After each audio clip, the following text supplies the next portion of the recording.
Bueno, muy buenos días a todos.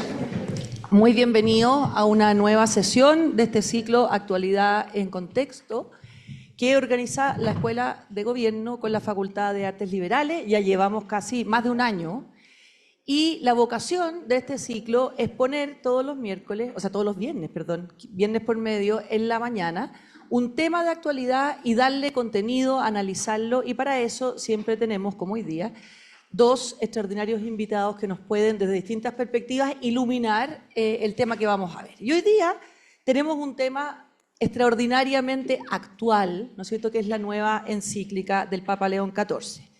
Un par de cosas relevantes, ¿no es cierto? El 25 de mayo pasado, el Papa León XIV firmó, o publicó más bien, esta encíclica Magnificat Humanitas.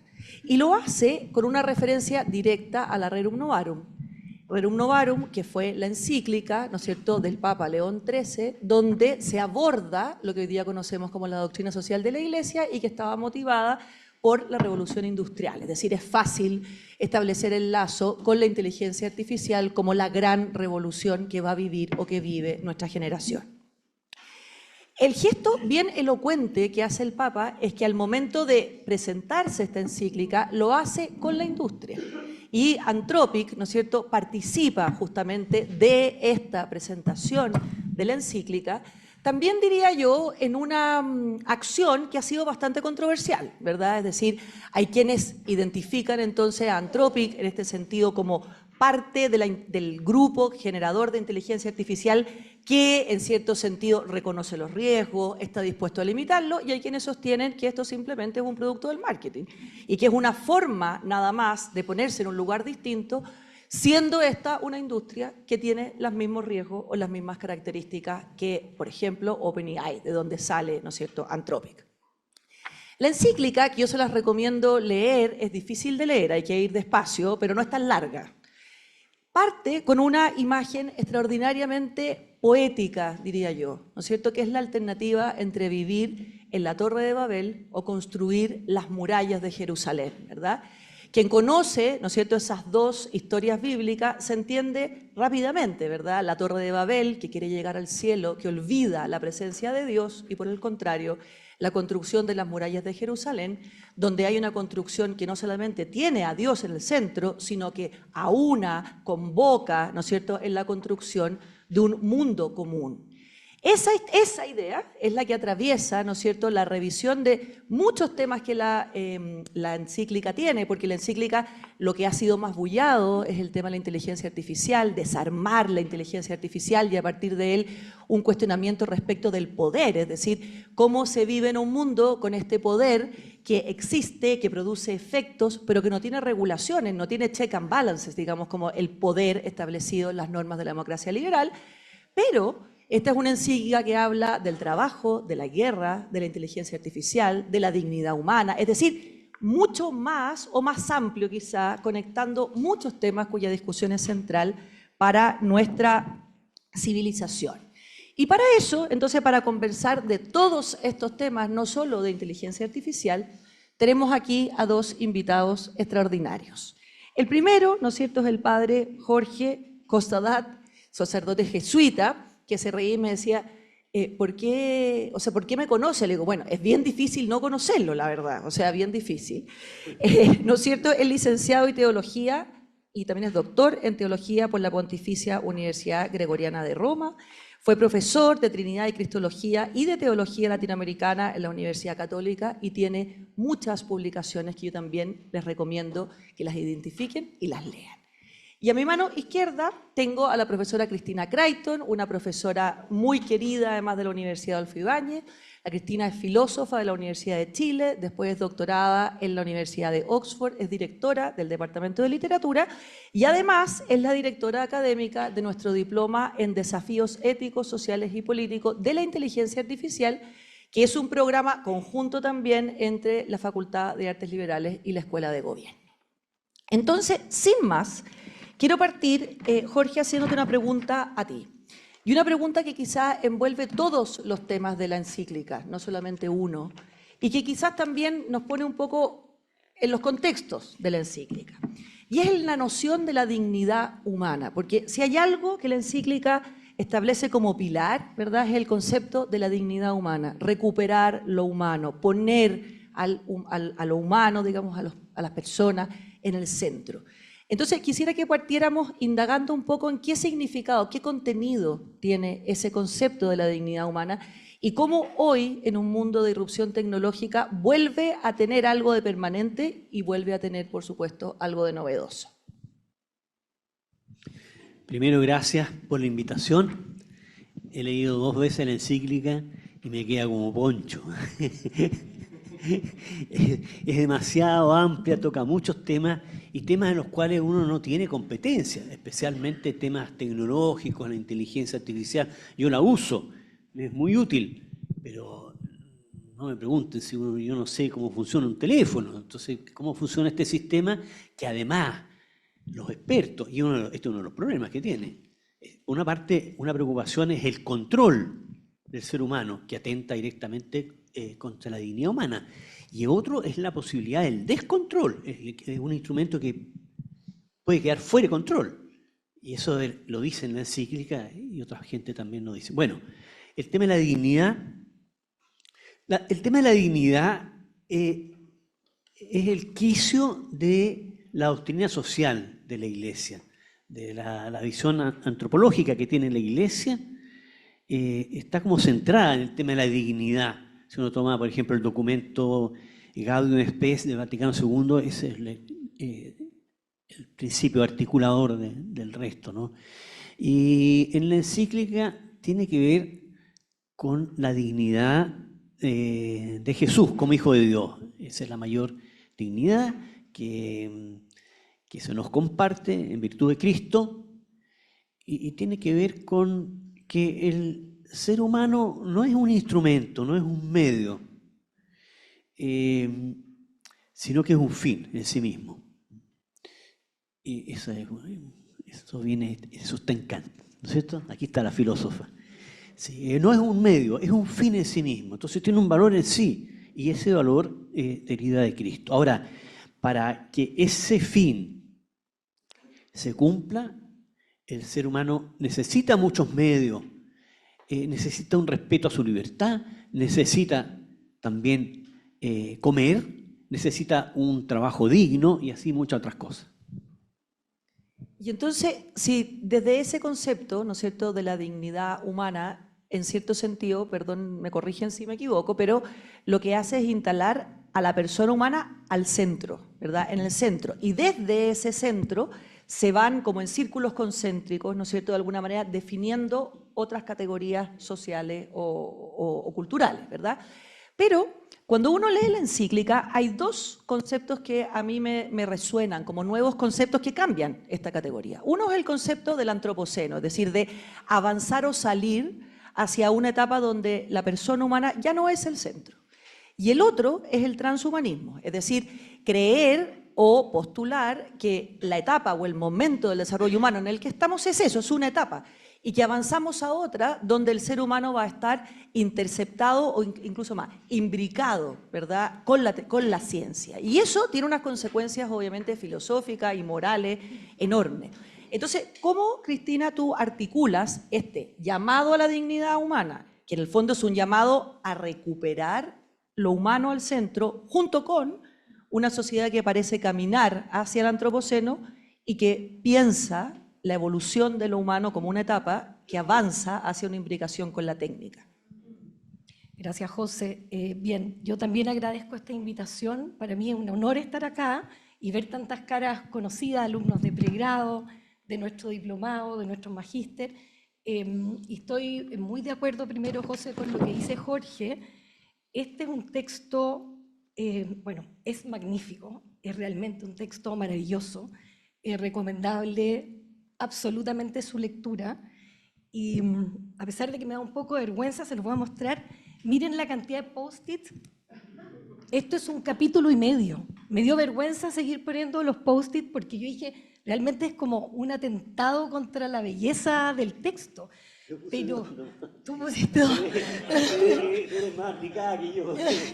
Pero claro, podría haber varias conclusiones de poner mucho o poco. Mejor no entremos en eso. Es que es realmente como overwhelming. ¿ya? La cantidad de nociones, de ideas que son atractivas, que evocan el pensamiento. Y antes de encaminarme a la pregunta de María José, que realmente es una muy buena pregunta, me gustaría decir que cuando uno lee esta encíclica, y aquí Jorge, no sé si tú estás de acuerdo, hay algo bien interesante en cómo el Papa va articulando algunos argumentos, siempre pensando en que los argumentos encuentren una solidez para personas de fe y para personas que no son personas de fe. Y eso, por ejemplo, lo hace varias veces cuando tú empiezas a leer un argumento y él articula o engancha el argumento en Dios, pero luego rápidamente en la persona. En la verdad, pero luego rápidamente en la búsqueda de la verdad. Entonces, eso hace que el texto sea un texto que se dispone a, yo me atrevería a decir, me puedo equivocar, pero a cualquier persona. ¿Ya? Es un texto con el cual es difícil no estar de acuerdo en asuntos muy sustanciales. Y bueno, dicho eso, yo encuentro que esta pregunta y que se relaciona con la noción de dignidad es una tremenda pregunta. Yo me aproximo a esta encíclica desde mi formación en filosofía, Jorge desde la teología, y desde la formación en filosofía uno ve que la encíclica contiene, tal como Jorge dice, diversos temas muy explícitos, pero a la vez tú puedes leer entre líneas con quién está dialogando la encíclica. Eso es magnífico.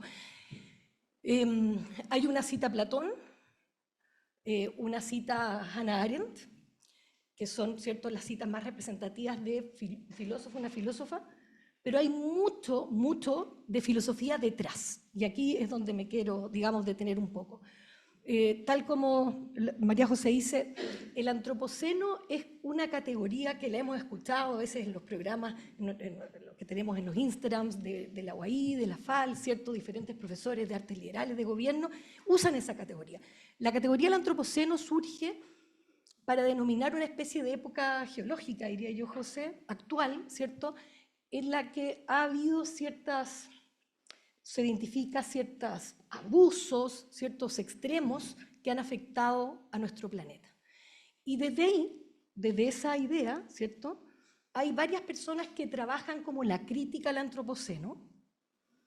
No es a priori algo que yo esté juzgando, pero lo que pasa es que muchas de esas críticas se concentran más bien en decir, ok, si el ser humano ha ocasionado todos estos problemas, entonces empecemos a pensar en los animales, por ejemplo, en la naturaleza, en los entes no humanos. Y ocurre que cuando alguien desde la filosofía trata de instalar la necesidad de volver a pensar lo humano, a veces, no quiero decir que esto es generalizado, tú te encuentras con que te dicen otra más, una vez más. Y esta encíclica, creo yo, que hace el camino correcto. Es decir, la única manera de realmente dimensionar lo que la misma categoría del antropoceno quiere cuestionar es pensar lo humano. Y pensar lo humano desde un paradigma que la encíclica cuestiona. La encíclica expresamente, el capítulo 3, el Papa dice que pensar lo humano desde la absolutización de la inteligencia es problemático, porque el humano es mucho más que la inteligencia. Y ahí el Papa nos entrega 4 categorías, voy a ver si me acuerdo de las 4, ¿ya? Pero una es la voluntad. Los seres humanos también somos seres con voluntad. La otra son los afectos. La otra son las relaciones. Y la otra muy bella es la entrega. Y con eso el Papa lo que quiere hacer ver es que pensar lo humano, poner lo humano en el centro, es precisamente abrirnos a comprender una dimensión mucho más allá del humano, que es la propiamente, ¿cierto?, racional. Y ese marco de lo propiamente racional es el marco en el que se mueve el transhumanismo y el posthumanismo, que están mencionados en la encíclica, y yo creo que hay que tomarse muy en serio. A veces uno habla de transhumanismo y posthumanismo y las personas creen que uno está hablando de ciencia ficción. No es ciencia ficción, no es ciencia ficción. es la idea de que a través de la técnica hay que superar los límites de lo humano. Y esos límites, el Papa es bien cauto en esto, él reconoce que dentro del transhumanismo y dentro del posthumanismo, y venimos junto a algunos alumnos del diplomado en inteligencia artificial saliendo de la unidad 3 del diplomado, que es sobre esto, transhumanismo, ¿cierto? Hay muchas corrientes, pero él se atreve, digamos, a capturar la idea general que es esa, es decir, a través de los avances tecnológicos, superar las limitaciones del humano. Limitaciones como la fragilidad. Y el Papa frente a eso dice algo que a mí al menos me conmovió mucho, y es más bien el camino alternativo de abrazar la ambivalencia. La ambivalencia entre la grandeza que todos nosotros tenemos en tanto seres humanos y nuestras limitaciones. Y ahí, cuando él trabaja esta noción de limitaciones, habla, por ejemplo, de la experiencia de la vulnerabilidad, del sufrimiento, y abre esa experiencia a las experiencias que nos hacen contactarnos unos a otros, a las experiencias que nos abren a nociones como la compasión, a las experiencias que nos abren a ver la necesidad que tenemos de estar unos con otros. Y él cierra esa sección con algo muy lindo, que es una invitación a la aventura de vivir esta ambivalencia como una aventura. Y cuando yo leí la sección de la aventura, van a creer que estoy loca, pero es que me acuerdo el párrafo del 120. Cuando leí el párrafo de la aventura, me acordé de una anécdota. No sé si han escuchado hablar de Lufon Salomé. Lufon Salomé es una mujer que, ¿no? ¿Nadie sabe de ella? ¿No? Ya. Lufon Salomé fue una mujer muy increíble, gran amor de Nietzsche, trabajaba con Freud. Los pobres estaban todos enamorados de ella y ella rechazaba a todo el mundo. Finalmente se quedó con Paul Ré. Y en un momento, Lufon Salomé le aconseja al poeta Rilke, que están todos amigos, ¿cierto? Que se haga un psicoanálisis, porque tenía temas él. Y él le dice, con Freud, y él le dice, prefiero que no, porque temo que si me quitan mis demonios, me quitarán también mis ángeles. Y esa visión está muy bien capturada, ¿cierto?, en la encíclica, en este trabajo acerca de la aventura, de abrazar esta ambivalencia. Me parece que hay algo muy importante ahí. Oye, y yo quiero, Jorge, poner un poco en cuestión lo que está diciendo la Cristina, porque es verdad, o por lo menos creo que es fácil seguir la línea que tiene la encíclica respecto de sacar lo humano estrictamente de la inteligencia y ponerlo, ¿no es cierto?, en otras categorías. Y entre esas categorías, dos, ¿verdad?, que son extraordinariamente bellas, diría yo, son justamente la ambivalencia y la contradicción. Y esa ambivalencia y la contradicción, y creo que sumado, digamos, a un debate sobre lo humano, nos hace volver a pensar qué es lo verdaderamente humano. Y la inteligencia artificial nos ha puesto en ese debate. Entonces, primero creímos que era el lenguaje, y parece que no lo es, porque el lenguaje está replicado, al parecer, con bastante capacidad. Después creímos que era la creatividad, y resulta que hoy día la inteligencia artificial hace preciosísimos cuadros, escribe poemas, ¿no es cierto?, escribe literatura. Entonces, la pregunta que te quiero hacer yo es doble, porque hasta el momento, cuando uno lee la encíclica, parece o aparece la capacidad de dudar como algo muy propiamente humano, entendiendo que la inteligencia artificial lo que permite es idear mundos posibles, es decir, nos da alternativas, pero no puede habitar el peso moral de una decisión y no puede habitar el peso en la biografía humana de una decisión. Entonces, esa es la primera, es decir, ¿cómo tú construyes el concepto de lo humano en esta encíclica? Y la segunda cosa que te quiero preguntar al mismo tiempo es que ese concepto del humano ambiguo, necesitado de certeza, produce políticamente un efecto, que lo vemos hoy día muy fuerte, que es el efecto de la polarización, es decir, yo quiero ir hacia las certezas y no hacia las dudas. Y la encíclica parte poniendo dos alternativas muy claras que están en el pensamiento de San Agustín, la Torre de Babel o las murallas de Jerusalén. Entonces, quisiera preguntarte, yo sé que ya me estoy enredando mucho, pero en el fondo, en ese concepto ambiguo de lo humano, ¿cómo pesa este pensamiento de San Agustín y esta alternativa que se produce desde esa ambigüedad entre dudar, valorar al otro o al revés? Volverse, ¿no es cierto?, a la trinchera o refugiarse en lo que a ti te da certeza.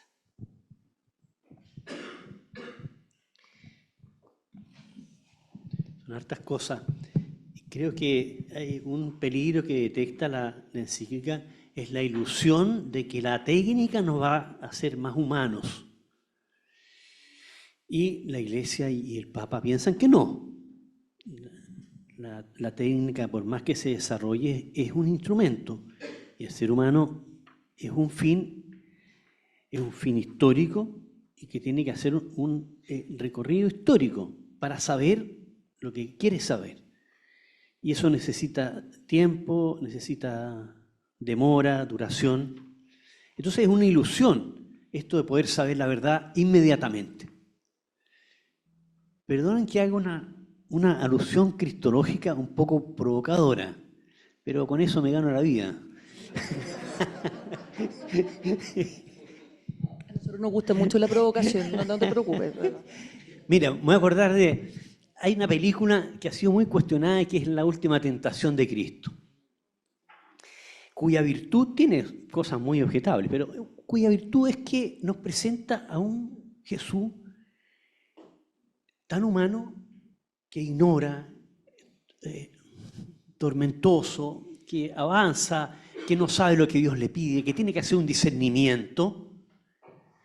Esa imagen, saquémosle todo lo problemático que puede tener. La podemos contraponer con la imagen de un Jesús automático, que va a su destino programado, que lo sabe todo, que lo puede todo. Esa imagen, a mi juicio, no es ortodoxa, se acerca más a la otra, la de Kazantzakis, que nos muestra un modo de ser humano que tiene esta posibilidad de equivocarse, de avanzar, de no saber. Que tiene que detenerse, que es falible.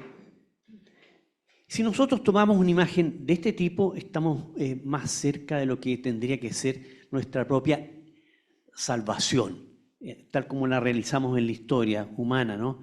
Nosotros somos así, somos más parecidos a eso que a ser seres programados, automáticos. Eso somos, vamos aprendiendo en el camino. Si nos quitan esta posibilidad, nos descartan.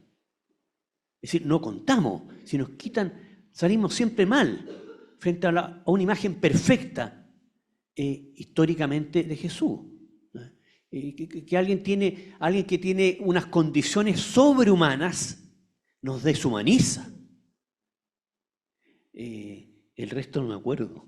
¿Cuál fue la pregunta? No, el resto era San Agustín. San Agustín y la Torre de Babel. No es San Agustín. En esa característica Sí, bueno, ambivalente. Tiene mucho de esto. La pretensión de Babel es la pretensión de poder ir adelante sin Dios. Así, es convertirse en seres fabulosos, pero sin Dios. Tener una única lengua. Y lo otro es trabajoso. Lo de Nehemías, la parábola de Nehemías, es que hay que reconstruir y eso no se puede hacer sin los demás y sin el diálogo, sin la conversación.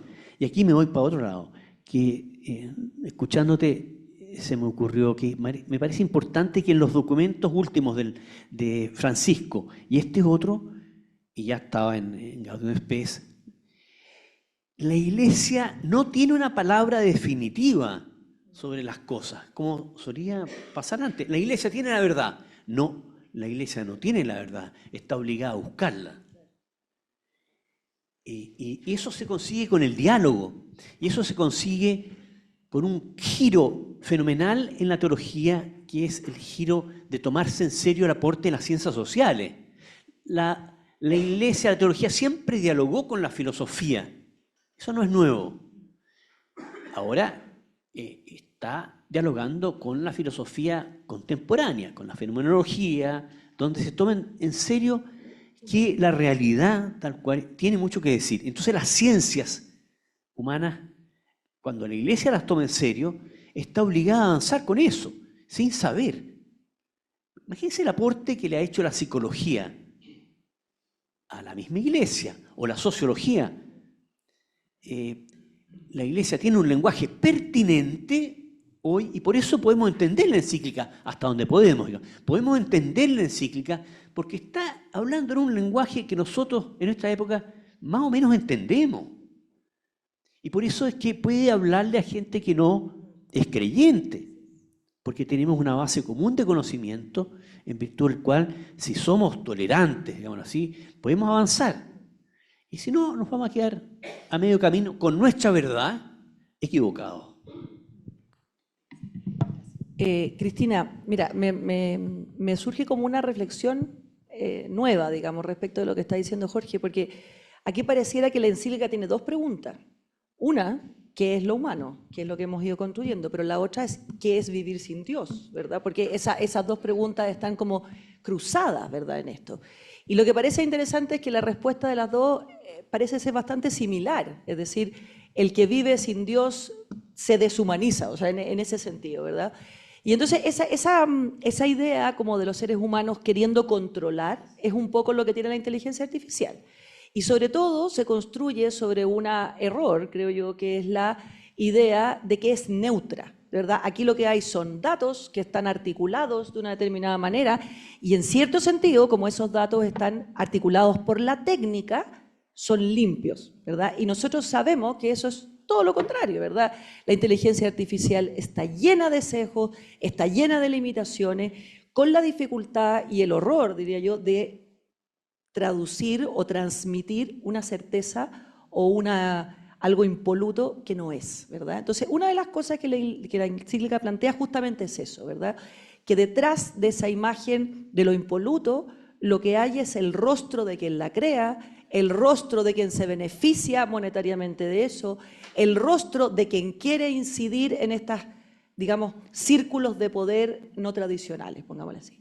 Entonces, me gustaría que entraras como en ese concepto, en el rostro detrás de la inteligencia artificial y que en el fondo después termina en esta llamado a desarmar, ¿no es cierto?, la inteligencia artificial, que en el fondo son dos caras de la misma moneda.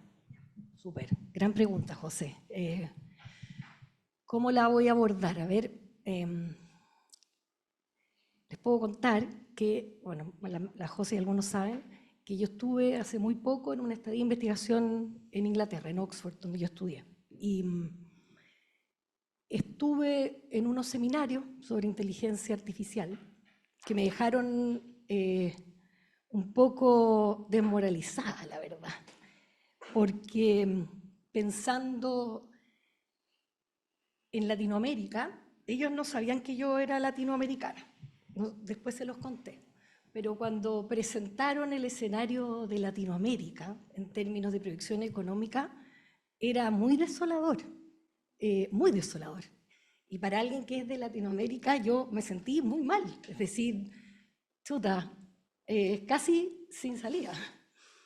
Y siguiendo ahí investigando, me encontré con una filósofa hispano-mexicana que trabaja en Oxford, ella titular, tenure en Oxford, se llama Carissa Bellis, que acaba de lanzar un libro que se llama Profecía en español, Prophecy en inglés, y siguiendo el análisis de ella recuperé digamos, la esperanza, la moral, porque ella tiene algo muy interesante, y esto aquí, José, voy a vincular con tu pregunta. Ella cuestiona la absoluta validez de las proyecciones que se están haciendo en base a los datos, ¿cierto?, que se tienen, porque precisamente por dos razones. Precisamente, como dices tú, muchos de estos datos ya están de alguna manera manipulados. Tanto a nivel, hay una manipulación a nivel, que eso también está en la encíclica, cuando el Papa se refiere a la necesidad de restringir el uso de las redes sociales en los niños. Eso lo dice con mucha claridad, ¿cierto? Menciona que ya hay estudios que muestran esto no es muy cuestionable, nadie podría mucho decir, yo creo que a un niño chiquitito no le afecta. No, esto ya está estudiado, ¿cierto? Entonces el Papa se refiere a esa manipulación de la conducta, del comportamiento, que los psicólogos aquí muy bien saben, ¿cierto? A nivel personal, pero también el Papa, y de ahí viene el desarmar la inteligencia artificial, se refiere a esta manipulación ya a nivel macro, ¿ya? Y lo que Carissa Beliz cuestiona son ambos. Primero, ella dice, predecir el comportamiento de una molécula para, ojalá, encontrar una excelente vacuna, que todos queremos, no es lo mismo que predecir el comportamiento de una persona. Porque el comportamiento de una persona que tiene libertad, cuando tú lo predices, de alguna manera lo estás conduciendo. Estás de alguna manera, ahí viene el título del libro, profecía, ¿cierto? Como una profecía autocumplida. Eso como en el nivel micro. Y en el nivel macro, aquí viene, ¿cierto?, este tema de que son pocas las personas que tienen hoy el poder. Y están sobre todo en manos de privados, ¿cierto? Que están whispering in the ears de ciertas personas que tienen poder político. Entonces, en esa reflexión, el Papa trae esta noción que tú pones, José, que él mismo dice, esta es una noción muy importante para mí, desarmar la IA. Y desarmar la IA la define como desacoplar lo que hoy ocurre. ¿Qué es lo que ocurre? Que los que tienen el poder sobre los datos son los que en el fondo están gobernando. Y ahí hay algo que comenta, que a mí me hizo pensar mucho y me tiene pensando, no lo tengo resuelto, pero de la noción de desarmar la IA entendida de esa manera, él luego dice, por lo tanto, el desafío no es solo ético y tecnológico, dice, es también ecológico. Y a mí me costó darle una vuelta a esa noción de lo ecológico, porque ¿qué quiere decir? ¿Qué quiere decir? Creo, Jorge, aquí corrígeme, después lo conversamos, creo que lo que el Papa quiere decir es que nuestra realidad virtual ya es de verdad una dimensión de la existencia humana. No es como que vamos a decir, estamos aquí ahora en esta sala, ¿cierto? Y hay una dimensión nuestra, o de nuestros hijos, de nuestros estudiantes, que es menos real, están, digamos, conversando con otras personas, jugando estos juegos, es menos real. No es menos real.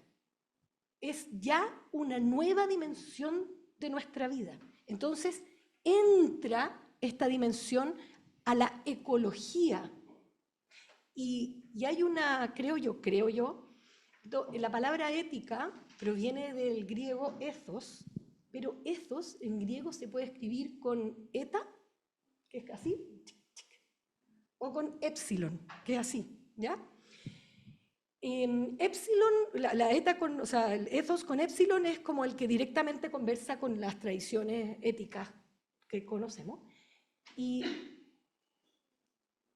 ethos con eta termina conversando con esas tradiciones, pero originalmente aludía a la noción de habitar, de la morada, la casa común, que es lo que el Papa también trae, ¿cierto? Esta idea de necesitamos una ecología porque necesitamos cuidar la casa común. Entonces, les digo, no es una reflexión que yo tenga cerrada como para presentarla acá, pero sí cuando lo leí me llamó la atención porque es una de esas cosas que resuenan en la encíclica, que hay como un trasfondo filosófico muy importante, porque no son pocos los filósofos, de hecho en la fenomenología, que es mi área, cuando se trabaja la ética se trata de recuperar ese sentido originario del habitar, de esta idea del hogar, de esta casa, digamos, que son. Así que la verdad que hasta ahí podría decir, José. Jorge, te tenía otra pregunta, pero voy a tratar de hilarla con esto,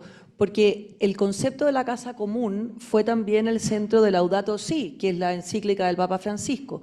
Y entonces hay quienes también han visto, ¿verdad?, en esta encíclica una cierta continuidad adaptada al desafío actual de la inteligencia artificial. Entonces me gustaría preguntarte si tú ves, en el sentido de lo que dice la Cristina, es decir, de habitar la casa de todos, una continuidad entre esta encíclica y Laudato Si. Total, sobre todo por la parte social, aunque a veces hace muchos guiños a la cosa ecológica directamente. Hay que tener en cuenta que y el Papa es su propio nombre, León, tiene que ver con el Papa León de Rerum Novarum, la encíclica social, la primera encíclica social de la Iglesia, y que tiene como objeto, tal vez principal, es la suerte de los trabajadores, que son explotados, cosa que va a ser difícil de aceptar durante el siglo XX. Entonces, también en este caso hay un asunto social de por medio. Y el tema interesante, la combinación de dos asuntos. Un ambiente, un hábitat que tiene estos dos asuntos. Casa común. Casa común se aplica para las dos realidades, realidades que no están separadas, sino que operan conjuntamente. Eso me parece muy, muy importante. Lo otro se me fue, que se me ocurren otras cosas. Por ejemplo, el tema de la verdad como bien común. Eso me llamó mucho la atención, primera vez que lo escuchaba. La verdad como bien común. Y estamos en la posibilidad de ser permanentemente engañados, como tú decías. Es decir, ¿quién está detrás? ¿Chi indietro? Dirían los italianos. ¿Chi indietro? ¿Quién está detrás de este asunto? Están grandes corporaciones ultrapoderosas que nos están trabajando como ratoncitos de laboratorio. Este es un negocio. Estos son muchos negocios que se están aprovechando de nosotros por lo menos a partir de los datos. No sabemos qué están haciendo con nosotros. Entonces, en cierto sentido, esta encíclica, este Papa, uno podría decir que es el Papa de la sospecha, así como Freud y Marx y Nietzsche son los maestros de la sospecha porque dicen qué es lo que está debajo. En el caso de Freud, ¿qué es lo que está debajo de la psiquis nuestra? Hay algo debajo, hay un mundo debajo que está operando, está actuando en nosotros. Y hay todo un trabajo que hacer, el psicoanálisis, para poder llegar a conocer esos principios motivadores para poder salir de conductas que nos tienen aprisionados. Voy por otro lado, y no sé si esto lo desarrolla mucho en encíclica, no lo recuerdo, pero al decir que la verdad es un bien común, uno podría decir que la verdad también es una construcción común. Y en esto los inteligentes no son unos con exclusión de los demás. Y en esto la persona más humilde de este planeta sabe algo que tiene que ser considerado. Todos nosotros sabemos cómo salimos adelante en la vida, apenas, gateando a veces. Ese conocimiento es importante. Una verdad común, sí, una verdad entre todos. Diálogo de nuevo. Oye, y déjame preguntarte una cosa antes de entrar en temas de educación, que yo creo que están en el centro, obviamente, de la encíclica. Pero una cosa, porque tú haces una referencia que es evidente y que está puesta además con fuerza, no solo por el nombre del Papa, sino por el día en que la firma, la entrega, digamos, la encíclica, a la Rerum Novarum. Y la Rerum Novarum, cuando nace, da lugar a la doctrina social de la Iglesia, que luego se transforma en normas jurídicas de resguardo de los trabajadores. O sea, tiene una implicancia no solo teórica, sino que práctica, de exigencia práctica. Entonces, parte de la discusión de esta encíclica, que se une a desarmar la inteligencia artificial y que se une a lo del poder, que dices tú, es si lo que el Papa aspira, y esto simplemente es una, digamos, especulación que puede salir de tu lectura y la tuya también, si lo que el Papa aspira es a eso, es decir, es a mover, digamos, una posibilidad de una cierta regulación general, mundial, que está muy cuestionada, porque ustedes saben que hoy día la inteligencia artificial tiene regulaciones en Europa, en Estados Unidos y en América radicalmente distintas, y ha sido un enorme desafío fallido, creo yo, establecer esos marcos justamente porque aquí hay una fuerza de poder, de control, pero también una fuerza económica que dificulta. Entonces, ¿crees tú, Jorge y Cristina, los dos, que la aspiración del Papa es un poco provocar lo que provocó León XIII respecto a la Revolución Industrial? O sea, es una normativa que se transforme, que sea una discusión jurídica, podríamos decirlo así. Ciertamente. Y si uno mira el tema, está combinado con el tema de la guerra también, ¿eh? Porque hace sus juegos con eso.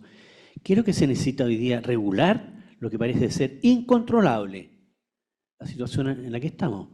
Entonces el Papa valora mucho el trabajo de la diplomacia y del derecho internacional.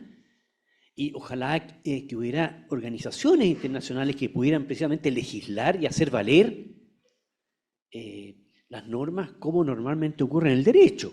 Una norma, por eso es tan frágil el derecho internacional. Porque ¿quién hace cumplir las normas? Si las grandes potencias las cumplen cuando quieren.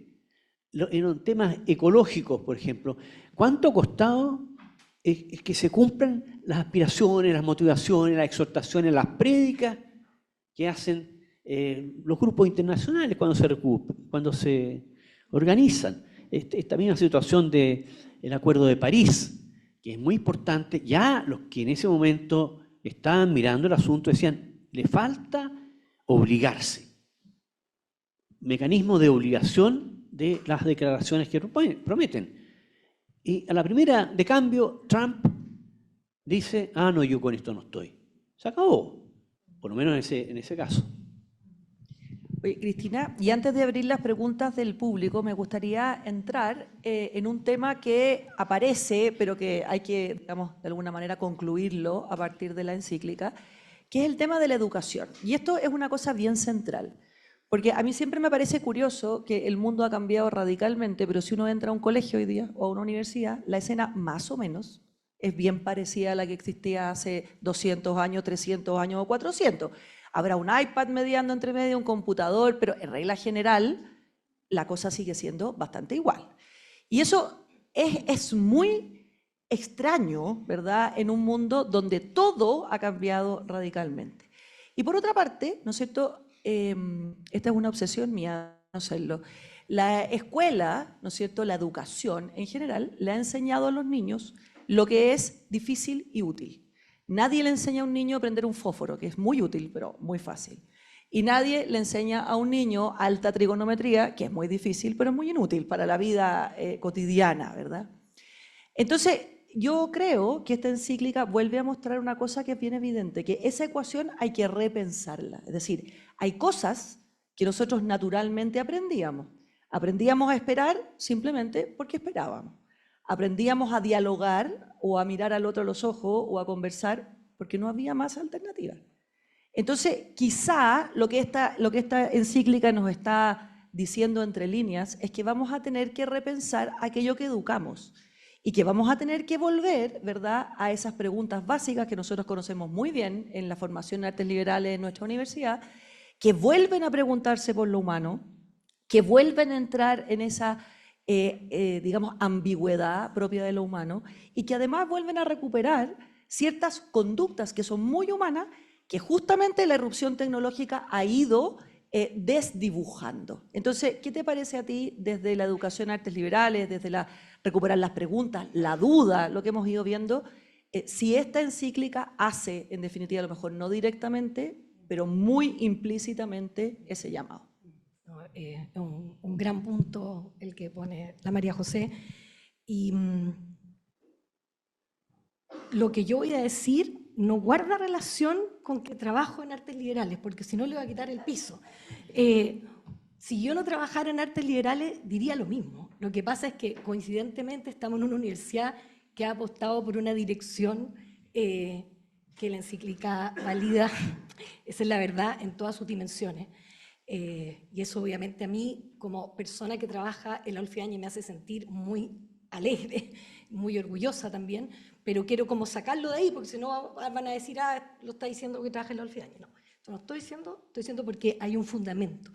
Y si me puedo leer una parte muy pequeña, esta parte de la educación está tratada de manera rigurosa en varios párrafos que tienen un título que es una alianza educativa para la era digital.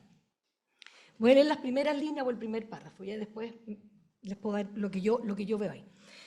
En una época en la que la verdad suele verse supeditada a intereses y estrategias comunicativas, que un poco es lo que hemos comentado, el mundo de la educación adquiere una importancia decisiva. Sin embargo, las rápidas transformaciones tecnológicas ponen de manifiesto lo poco preparados, lo mismo que decías tú, José, lo poco preparados que estamos en el ámbito educativo. Y eso es verdad.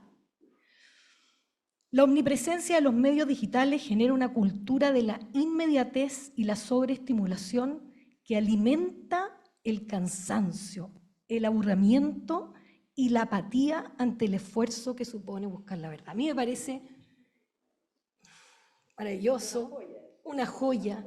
Es un punto de partida que, es lo que yo les decía al inicio, difícilmente alguien puede estar en desacuerdo con esto, salvo que tú seas de aquellos pocos que están, ¿cierto?, ganando con esto, que son muy pocos. Es muy difícil estar en desacuerdo. Y en esta sección va el Papa desarrollando una propuesta bien concreta de cómo tiene que avanzar y le da a la educación 3 desafíos y a la vez, y esto se vincula con una columna que escribió Nicole Gardela, que salió ayer, ¿ayer o antes de ayer? Ya. En la segunda, va mostrando la importancia de articular el proyecto educativo a la familia. Entendamos por familia algo muy amplio, ¿cierto? No quiero decir familia tiene que ser necesariamente así, un concepto amplio. Porque de alguna manera el Papa se da cuenta que la situación en la que estamos, y yo como mamá lo vivo, es tan compleja que necesitamos apoyo. ¿No? Las distracciones son enormes. O sea, aquí los colegios tienen que tomar partido, los sistemas educativos tienen que tomar partido. Y el Papa distingue 3 desafíos. El primero tiene que ver con acceso. Para el Papa debería garantizarse mayor acceso a la educación. El segundo, voy a decir los nombres. El primer reto es de carácter sociopolítico, es el del acceso. El segundo es de carácter pedagógico. Aquí uno lo lee y uno ve la necesidad de cambiar las mallas curriculares, repensar los espacios de estudio, repensar las evaluaciones que hacemos, donde no necesariamente es una nueva evaluación, quizá hay que volver en algunos casos a evaluaciones como las que teníamos nosotros cuando chicos, ¿cierto? Papel, lápiz, en clases, para poder precisamente digerir lo que esta inmediatez y aceleración no nos deja digerir. Y el tercer desafío, que a mí me parece magnífico, el Papa lo llama de carácter intelectual y sapiencial. Y aquí aparecen 2 nociones muy importantes. Una es pensamiento crítico y creatividad. Pero, algo que yo nunca había visto, quizás por mi ignorancia, que no había leído, el Papa le pone un adjetivo. Dice auténtico pensamiento crítico y creatividad. Y eso, para alguien que se dedica a hacer clases, tiene mucho sentido. Porque muchas veces tú te encuentras con personas diciendo hay que desarrollar pensamiento crítico. Ya, listo, ahí nos quedamos. Hay que desarrollar pensamiento. ¿Qué es el pensamiento crítico? Si yo les pregunto a ustedes, no lo voy a hacer, pero si yo les pregunto a ustedes qué es pensamiento crítico, no es tan claro. Alguien podría decir analizar, sí, relacionar, sí, pero es mucho más. E incluso en un muy mal sentido, a veces pensamiento crítico se entiende como criticar, que eso ya es como el sentido más simplón, y lo simplón siempre sale caro, a mi juicio, en educación.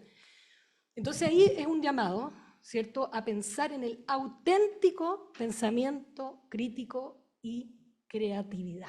La noción de creatividad también yo la encuentro fundamental. Yo antes de hacer clases acá en la universidad, cuando era muy, muy chica, hice clases en colegio y tuve la experiencia de mi hijo mayor en Inglaterra, en un colegio, y recuerdo que, bueno, yo me metí ahí porque quería entender cómo, no digo que Inglaterra sea el paradigma de la educación, no, tiene un montón de problemas, pero recuerdo que hicieron una actividad en que lo llevaron a ver un castillo en Oxford.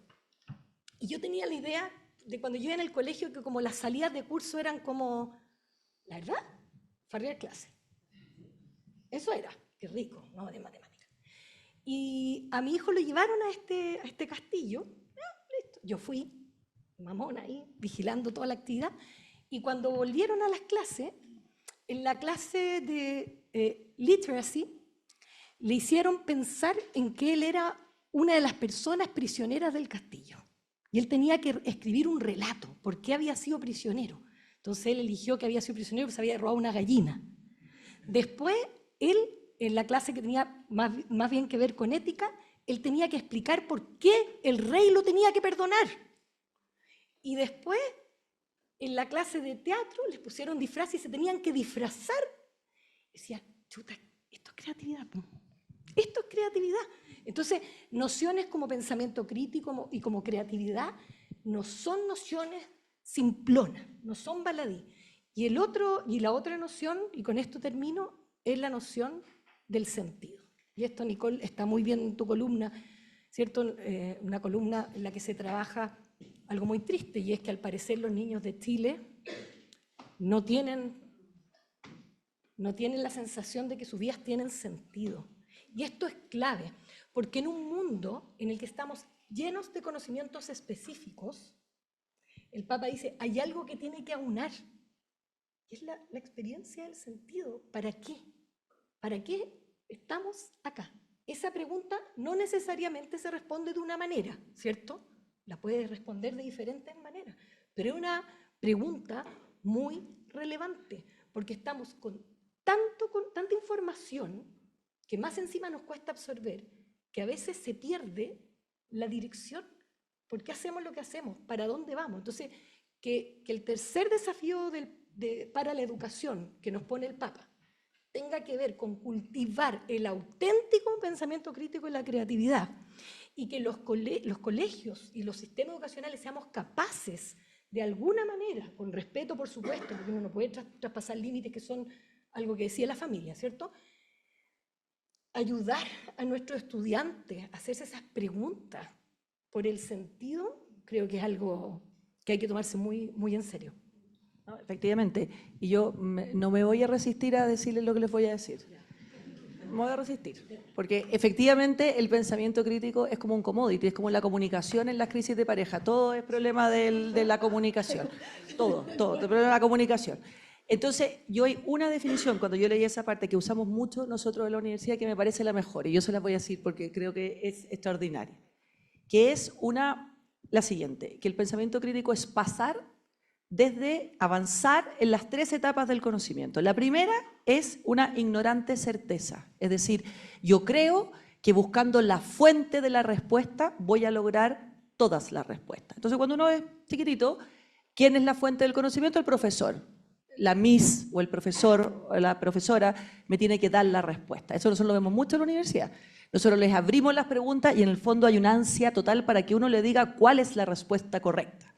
Segunda, es un relativismo ingenuo, es decir, cuando tú ya te diste cuenta que no todas las preguntas tienen respuesta, entonces todo vale. Esta es mi opinión, es como yo lo veo, esto es mi mirada y la suya no es válida porque usted me está en el fondo negando mi propia sensibilidad o visión. Y la tercera, que yo lo encuentro fascinante, es lo que se llama una confusión inteligente. Es decir, yo sé que no todas las respuestas tienen una dirección unívoca, yo sé que no todo vale lo mismo y por lo tanto sé que tengo que tener siempre respecto de mis convicciones un sano escepticismo y aprender a ponderar argumentos peores o mejores. Cuando eso se logra, esa confusión inteligente, efectivamente avanzamos hacia el diálogo, hacia el sentido de la propia vida, porque yo me puedo poner en cuestión mis propios paradigmas, incluso para volver a ellos con renovada energía. ¿Puedo apoyar solo algo breve? Que yo creo que lo que dice es muy importante, que eso engancha muy bien con esta idea de la vida como una aventura. Exacto. Porque si la idea es, vamos a llegar a una verdad absoluta, listo, ya, ¿y what happens next? ¿Y qué pasaría si se acabó? ¿Y qué pasaría si el cristianismo fuera una aventura que incluyera crítica, incluyera búsqueda del sentido? Es una pregunta que me hago yo, es decir, nuestro cristianismo católico es bastante infantil. Somos infantiles los curas y son infantiles los laicos, porque hay algo peor que un cura, un laico, No, estoy bromeando. Estoy bromeando. No, no me vayan a acusar después. Pero yo creo que se necesita eso, ¿no? Un cristianismo creativo que no anda obsesionado con que me están persiguiendo y el miedo. Bueno, estamos saliendo ya de eso. La generación de un cristianismo que uno se pregunte ¿por qué eres cristiano? ¿Por qué crees lo que crees? Claro. ¿Verdad? ¿Y qué implicaciones tiene en tu ¿Cuál es la vida creer dignidad lo que crees? de mi humanidad? Es decir, ¿soy una persona digna o no? Digno de pensar, digno de criticar, digno de mirar adelante, de apostar, arriesgar. ¿Y cuándo dejo de serlo? Y eso es ¿Y verdad. cuándo me obligan? Exacto, exacto. Bueno, claramente esta conversación es una conversación extraordinaria, que además yo creo que alimenta también a un mundo que pierde toda su energía en la contingencia, en la discusión corta. Y el Papa, creo que además de todo lo que hemos hablado, nos pone en la discusión larga, que es la discusión del sentido, que es la discusión no solamente de quién soy, sino de quién queremos ser, ¿verdad?, como sociedad y cuáles son esos riesgos. Así que abro la palabra para el que quiera preguntar.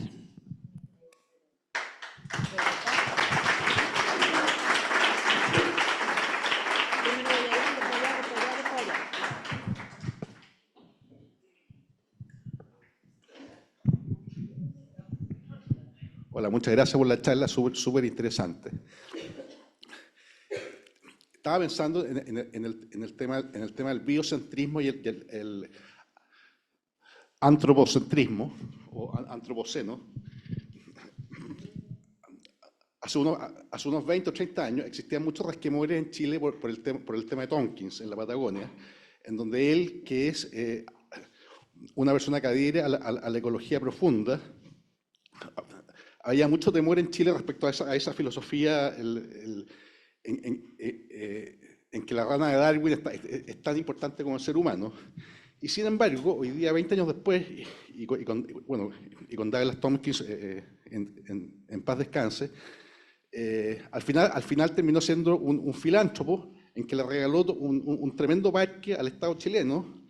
Y la verdad que todos esos temores que habían hace 20 años, esos temores hoy día como que en parte desaparecieron. Entonces, a mí me da la impresión que un poco que con el tema de la inteligencia artificial está pasando un poco lo mismo. O sea, hoy día hay muchos temores. Hace 20 años, claro, hace 20 años el temor era respecto al Deep Ecology, hoy día es respecto al Deep AI. Pero sin embargo, a lo mejor los Sam Altman y todos estos gallos al final terminan siendo unos filántropos como fue el señor Tompkins. Entonces mi posición es un poco más optimista que la visión del Papa, digamos. Es un poco mi reflexión más que una pregunta. No sé si se entiende bien el punto. Ya, que muy interesante tu pregunta, muy buena pregunta, obviamente hay que pensarla. Lo primero que yo diría es que, de aquí Jorge, ojalá y tú me corrijas si me equivoco, es que es muy claro que el Papa no está en contra de la inteligencia artificial.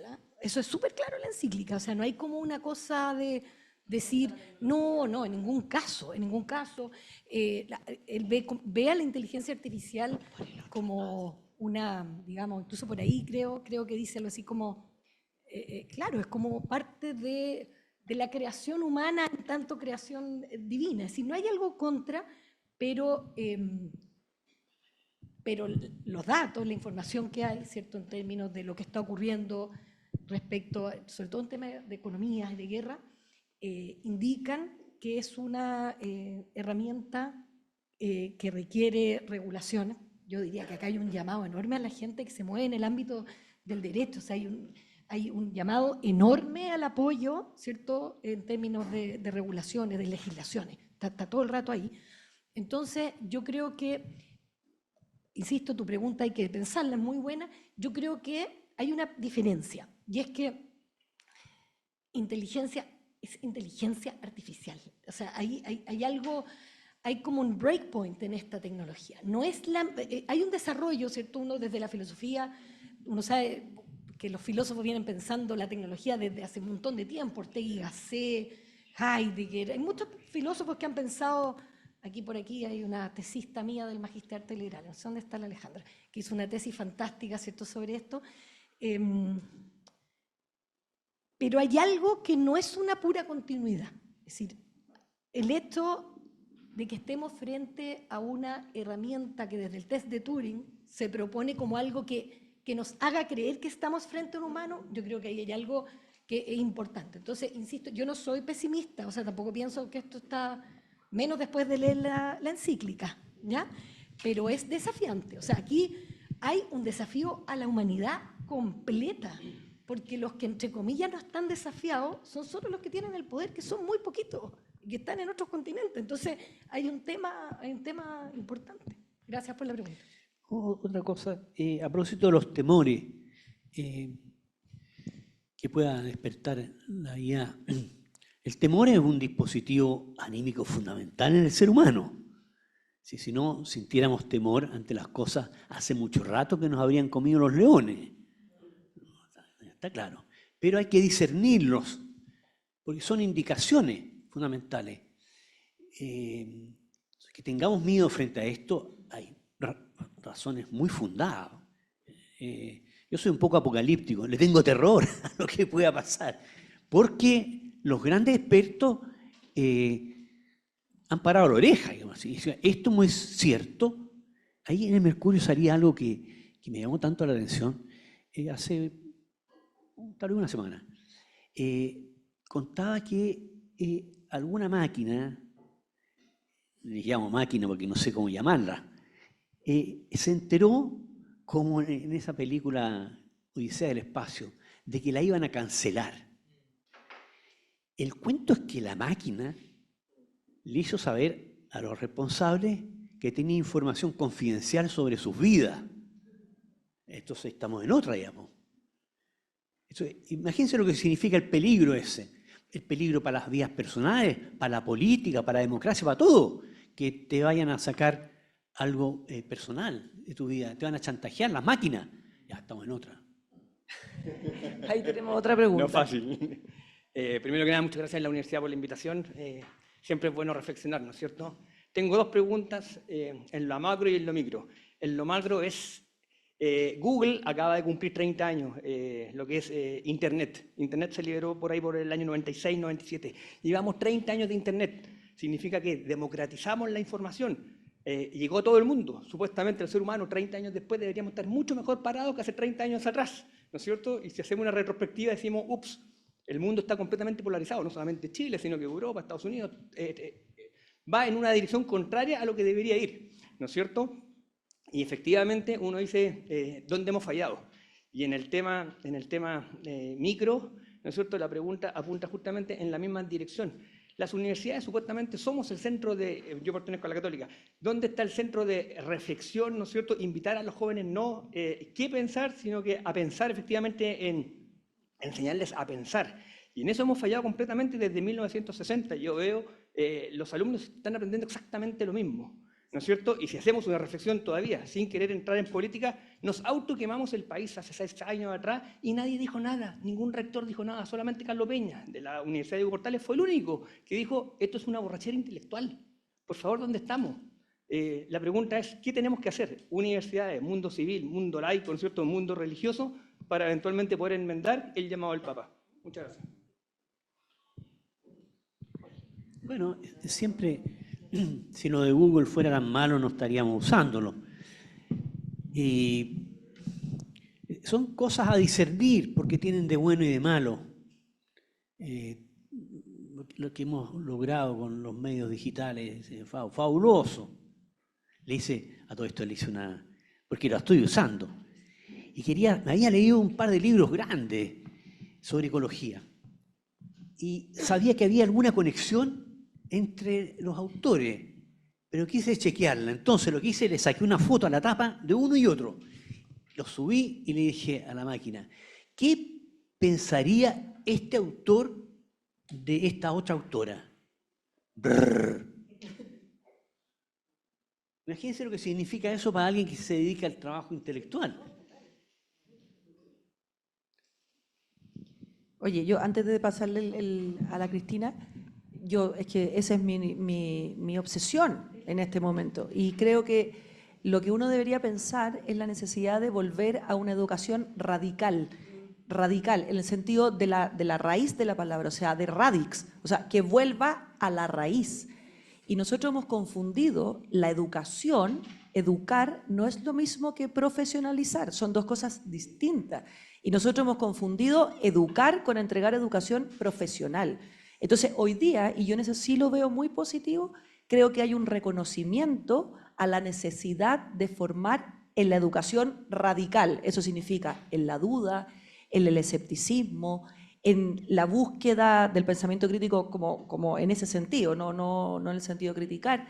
Entonces creo que hoy día las universidades tienen una responsabilidad. Yo sé que es malo ser promotor de lo que uno hace, pero es que es inevitable, porque nosotros lo empezamos a hacer hace 20 años, y hace 20 años yo estaba en ese minuto en la Facultad de Artes Liberales, y me tocó, entre un grupo grande, hacer este movimiento. Y la crítica que se nos hacía era: ustedes están desperfilando a sus estudiantes, ustedes van a sacar profesionales menos competentes.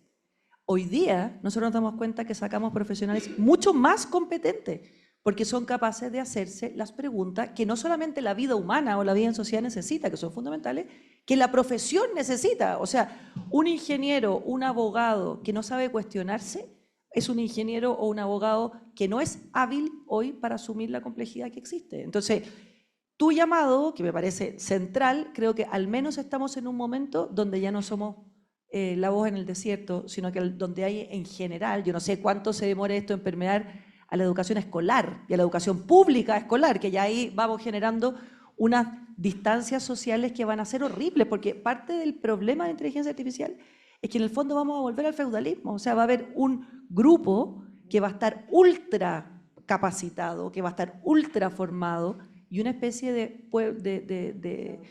pueblo así desinformado, sujeto a todo tipo de manipulaciones. Entonces, esa es, yo creo, la pregunta de la educación hoy día, sin lugar a dudas.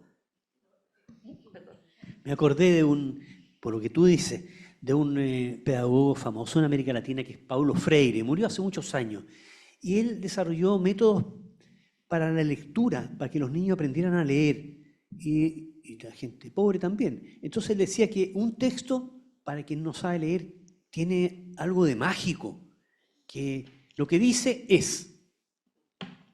Y él decía que para enseñarle a leer a los niños hay que mostrarle cuál es el mundo que subyace a los textos.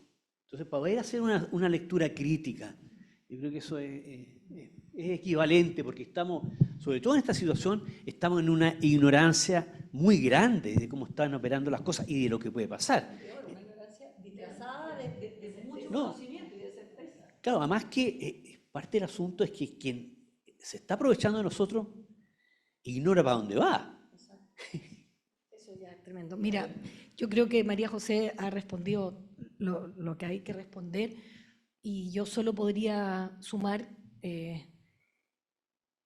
que cuando a veces uno escucha que otras universidades en Chile están pensando, ¿cierto?, en sumarse a proyectos como parecido al de las artes liberales, eso hay que aplaudirlo. O sea, es lo mejor que le puede pasar a este país que las universidades, ojalá los colegios, pero bueno, entiendan que esto es, por supuesto que no hay una sola manera de hacerlo, ¿cierto? Algunos modelos podrán darle más énfasis a la filosofía, otros a la literatura, qué sé yo. Pero si es que el llamado es a fomentar el auténtico pensamiento crítico, la creatividad y todas esas preguntas que tenemos que hacernos respecto al sentido, ese es el piso. Ese es el suelo, ese es el lugar de donde surge. Lo que no es, yo sé que tú piensas también así, no es algo contra los conocimientos específicos, es complementario. Lo específico es hiper necesario, nadie quiere que se caiga el puente, ¿cierto? Pero tiene que ir de la mano con una formación que garantiza que esto se va a sostener en el tiempo. Porque más encima, ¿cierto?, los conocimientos están cambiando. Perdona, Lucas, que te cite aquí, pero yo tengo un alumno de pregrado acá, un curso de ética, de los mejores alumnos que he tenido en la universidad, debo decir. Lo que uno ve en clase, ¿cierto? Yo te miraba a ti y veía cómo la cabeza te hacía así, tic, tic, tic, tic, tic. Uno ve cómo los estudiantes están pensando, están dando vuelta a las ideas y llegan a conclusiones. O sea, eso se ve en el ejercicio, se ve en la práctica, lo vemos. Lo ves. No, lo vemos. Y yo creo que además depende mucho más de los profesores que de los estudiantes. Los estudiantes tienen toda la capacidad para hacerlo. O sea, uno ve crecer estudiantes, renacer así, o crecer como flores. Esto es un problema mucho más de los profesores. Es decir, ¿cómo somos los profesores capaces, además de prender esa llama? O sea, aquí hay que encender corazones, que es lo que dice, hay que encender. Y nosotros vivimos hoy día en una sociedad con corazones apagados. Y eso es muy grave, no para el mundo solamente humano, sino que también para el desarrollo profesional. Entonces, hoy día discutimos mucho de acortar las carreras. Ya, pero ¿acortarlas qué? ¿Qué significa eso? ¿Eso significa enseñar menos ramos de microeconomía? Bueno, quizás también, pero quizás ese espacio hay que llenarlo con otras cosas. O sea, no que tú salgas entre años y vuelvas a no haberte hecho nunca las preguntas que deberías haber hecho desde el principio. Bueno, perdón, aquí hay una pregunta más. Sí, ya, acá y allá. Muy cortito, está casi entera contestada, porque también era el tema de la educación, pero quizá enfocarnos o llevarlos, a su opinión, a la educación a los colegios. Mientras ustedes hablaban, yo pensaba cómo o cómo respondió el mundo político, por ejemplo, Rerum Novarum, cómo se activaron. Hoy día hay un llamado directo, primero a los colegios de iglesia, a remirar sus mallas. Eso es un hecho.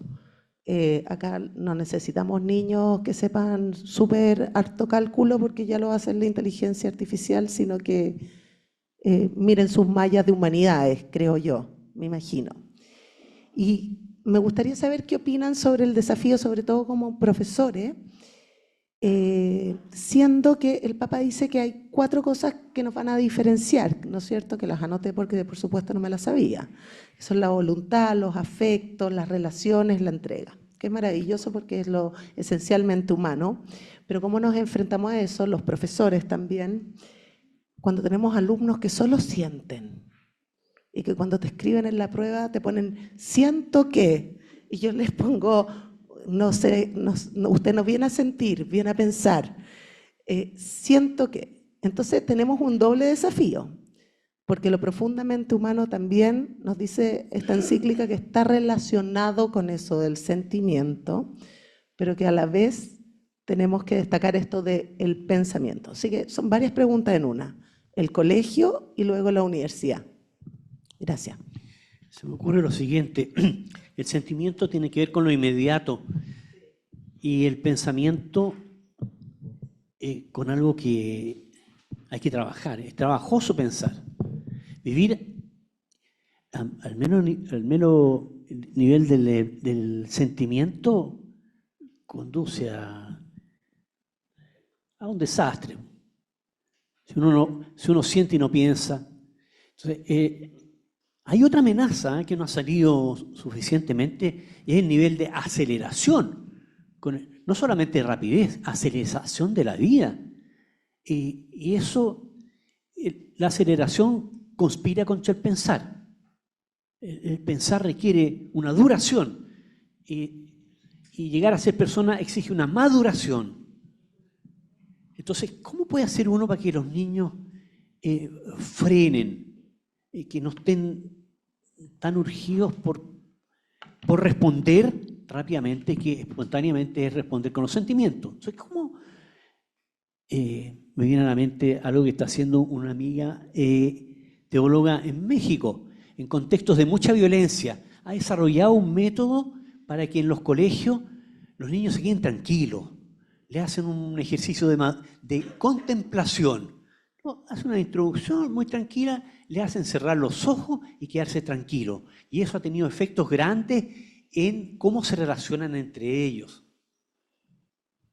Mira, gracias Jorge. Yo solo una idea nomás, que cuando en la encíclica se cuestiona la absolutización de una facultad que es la inteligencia y se ponen estas otras 4, el llamado es a incorporarlas todas. No es en desmedro de la inteligencia, sino que es un llamado a poner al ser humano en el centro, en su completitud, en su complejidad. Y yo creo que por ahí va.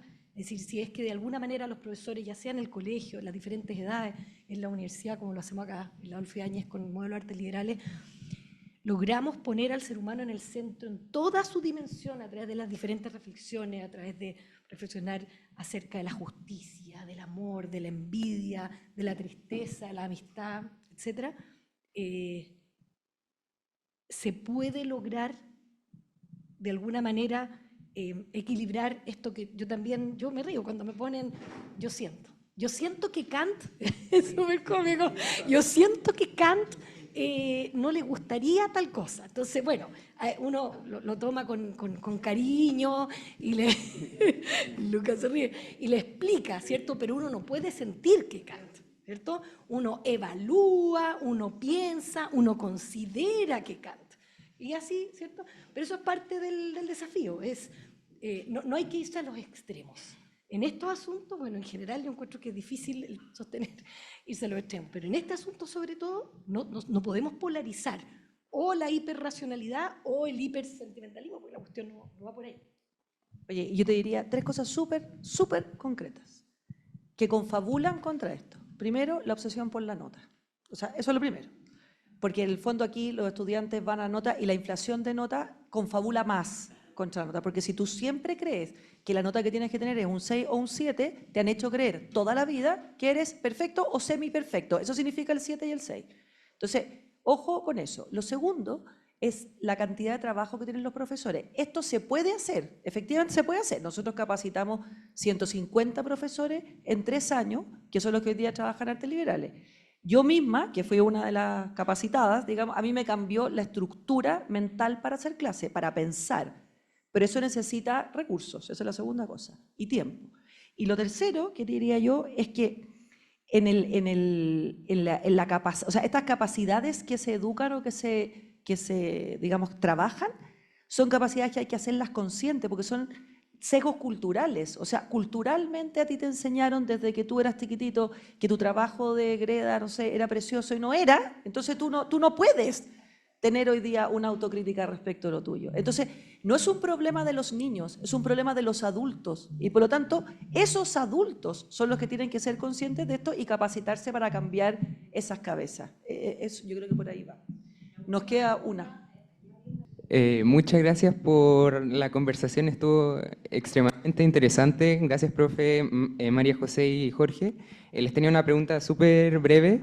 Quería saber lo que opinaba cada uno de ustedes con respecto a lo que creería Dios sobre esta situación que estamos viviendo. ¿Qué nos diría Dios como a la humanidad sobre este conflicto, tensión que estamos viviendo actualmente? Una cosita poca, sí. Ustedes comprenderán por qué fue uno de mis mejores alumnos del curso de ética. Estas eran las preguntas que me tiraba en clase. Así. Yo no. Está más cerca de ser representante. Yo no digo que lo sea así propiamente, pero eres el más cercano. Por lo menos por Mira, muy fácil. Diría lo que está diciendo el Papa ahora con esta encíclica, con todos los peros que hay que poner. Hay un concilio famoso que dice que de Dios es más lo que no sabemos que lo que sabemos. Pues aplican eso a esta encíclica porque nosotros sabemos algo de Dios, no estamos en la ignorancia total. El asunto es lo que nos dicen merece un discernimiento. Yo creo que ahí está. Vamos a terminar con la última que teníamos ahí, porque no estamos ya para ser más justos con el tiempo. Ya no. Bueno, la verdad es que tengo millones de inquietudes. Creo que esto da para mucho más. Y marqué como varios puntos que me llamaron la atención. Yo me voy a ir por, el tema de educación me queda súper grande porque no estoy en el área, a pesar de que trabajo en una fundación, pero a mí me interesa la parte de iglesia. Que aquí tengo como, de partida padre, usted se me cayó un castillo, ni siquiera un castillo al decir que la iglesia no tenía la verdad. Para mí fue una notición. Y lo entiendo a lo que va y me parece fantástico que así sea y que la iglesia tenga que hablar con distintas disciplinas para llegar a una verdad. Eso me parece notable. Lo que aprendí hoy día para mí fue maravilloso. Sin embargo, como católica observante, muchas veces en mi vida yo he tomado decisiones basándome siempre en lo que piensa la Iglesia. ¿Qué dice la Iglesia? Tengo que hacer esto, esto es correcto. Y siento que ese límite, la inteligencia artificial, está súper difuso. Hace 30 años atrás, operar una guagua intrauterinamente era impensable, pecado, la Iglesia no lo permitía, ¿cómo es posible? No, que sea lo que Dios quiera. Era así hace 40 años atrás. Hoy día operar un feto intrauterinamente es maravilloso, es una súper alternativa, es una opción a la vida para que la guaguita crezca, etc. Da lo mismo. Pero yo siento que hoy día ese límite está súper difuso.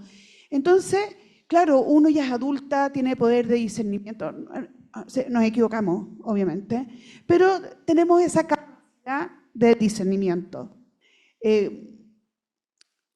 Porque tenemos formación. No todos tenemos formación, pero, o sea, tratamos de hacer lo mejor posible.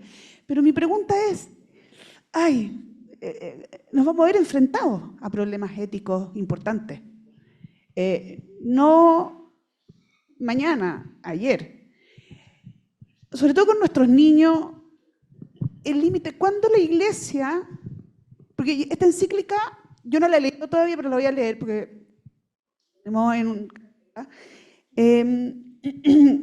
pero yo no sé si esta encíclica, como esto sí, esto está bien. En la parucía, todavía no. Mira, hay algo que cae en esto y viene cayendo desde el Concilio Vaticano II y que la Iglesia es poseedora de la verdad. Eso pertenece al viejo régimen, por decirlo así. La verdad es Jesucristo para los cristianos, para los católicos. Ahora, ¿qué significa eso? Bueno, hay que discernirlo. Incluso los evangelios nos dan pistas. La Iglesia tiene 2000 años de una sabiduría, viene arrastrando, arrastra de todo, pero arrastra decanta por siglos un modo de entender al ser humano. Todo eso sirve, pero cuando se trata de tomar decisiones, la Iglesia valora al máximo la conciencia. Entonces, las enseñanzas hay que tomarlas en serio, las enseñanzas de la Iglesia. Un católico tiene que tomarlas en serio, pero también significa, con espíritu crítico, colaborar en la crítica que la misma Iglesia tiene que hacer de sus propias enseñanzas. Si no, no hay aprendizaje nomás. Salimos todos formateados, es cuestión de aplicar simplemente. La aplicación nos sirve. No sé si... ¿eh? Oye, mientras la Cristina busca el párrafo que quiere leer, que lo está ahí haciendo, yo creo que efectivamente, ¿no es cierto?, el discernimiento y el modelo de Jesucristo están en el centro de la convicción de un católico. Las dos cosas, conviviendo.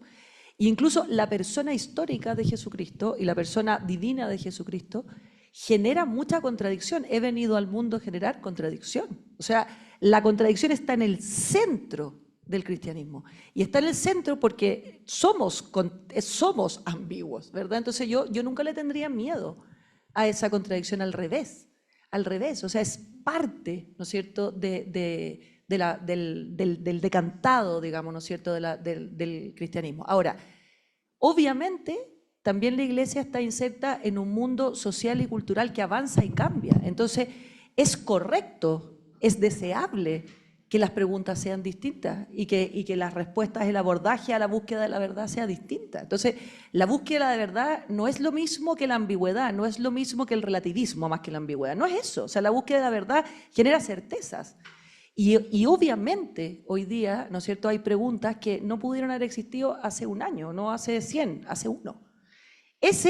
Y vuelvo a pasar un poco aquí, le voy a pasar el micrófono a la directora, pero esa es la razón por la que nosotros abrimos un diplomado, no en técnica de la inteligencia artificial, no en cómo se construyen los algoritmos o cómo se alimentan, sino cuáles son los desafíos éticos, sociales y políticos de la inteligencia artificial, porque cuando el mundo cambia, las preguntas también cambian. Y el llamado, yo creo que del cristianismo, padre, corríjame si es así, pero también desde lo humano, que es lo que hace la encíclica, que es decir, aquí no hay dos pensamientos, el de los cristianos y el de los no cristianos, es justamente discernir lo humano. Y si discernimos mejor lo humano, nos acercamos más a Jesucristo y nos acercamos más a nuestra convicción. Un momento. La Iglesia enseña cuando aprende, y nosotros también. Lo que causa problemas es cuando la Iglesia cree que se la sabe toda, porque no nos interpreta, porque nosotros decimos, no, esto no va, digamos así, yo estoy enfrentando a problemas reales, no me vengan con soluciones que no vienen al caso. Jesús tuvo que aprender, Jesús enseñó porque tuvo una empatía formidable, porque tiene una tradición cultural también milenaria, pero ante las cosas concretas tuvo que aprender. La Iglesia ha tenido que aprender y tendrá que seguir aprendiendo. Y nosotros con ello, con la Iglesia. Y si nos sacan fuera, la ortodoxia está de la otra parte. Y además yo creo que ese es el tono de la encíclica. No es una encíclica que diga, mira, yo entendí que es la inteligencia artificial, los desafíos del mundo y los vengo a solucionar, sino que más bien yo vengo a abrir preguntas con unos marcos que sí son claros, que es el de la dignidad humana. Sí, de hecho, mira, solo porque ya lo que te han dicho creo que es bien iluminador, pero hay momentos de la encíclica donde hay lo digo porque tú dices no la has leído, te invito mucho a ver los momentos en que aparece la autocrítica, por ejemplo, respecto a toda la situación con la esclavitud. Eso está muy bien trabajado. Y hay otra parte acá que yo la anoté porque también, exactamente, toda la razón. Y hay una parte que es bien, digamos, por lo menos a mí me conmovió, que es cuando hace alusión a los abusos que han habido dentro de la Iglesia, ¿cierto? Y dice, hemos sido testigos con vergüenza de que esto ha ocurrido. No lo voy a leer todo. Sin embargo, dice, la vigilancia y la transparencia son ante todo una grave responsabilidad, grave en el sentido de importante, ¿ya?, de la propia Iglesia.